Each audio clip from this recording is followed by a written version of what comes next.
Full amat, korang pernah terfikir tak ada brand sanggup bagi servis dia kat orang totally free? Aku baru je try sendiri kat Huawei Customer Service Center kat Sunway Geo Avenue. Bila aku sampai, suasana dalam tu premium, staff semua pakai uniform. Vibe dia rasa profesional tapi dalam masa sama friendly. Sekarang Huawei launch satu program baru, Huawei Service Upgrade Program. Ada 5 jenis servis yang diorang bagi sepenuhnya free. Aku sendiri cuba satu-satu and terus nampak kenapa diorang panggil ini heartwarming and trust service. Kan korang buat device korang, terus dapat consultation dengan expert team Huawei sendiri. Kalau ada masalah phone slow, battery drain, system lag, diorang terus buat check up free. Lepas tu tengok sendiri macam mana diorang buat cleaning port, screen, buat device rasa macam baru unbox. Siapa yang selalu guna phone sampai berabuk, confirm suka benda ni.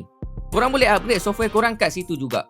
Kalau korang jenis busy and tak sempat datang service center, Huawei juga offer poster repair service. Orang boleh hantar device terus ke service center dengan courier free. Tidak senang, especially untuk orang yang duduk jauh dari bandar. Jarang aku jumpa service after sale yang macam ni. Sebab biasanya bila kita hantar device, mesti ada extra charge atau proses yang leceh. Tapi kat sini, semua nampak straightforward.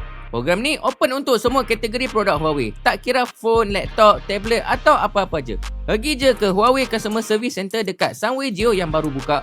Korang boleh experience phone, book appointment senang je online atau pilih je untuk guna poster repair. Ingat, benda ni limited time. So, cepat-cepat pergi experience sendiri service upgrade program ni.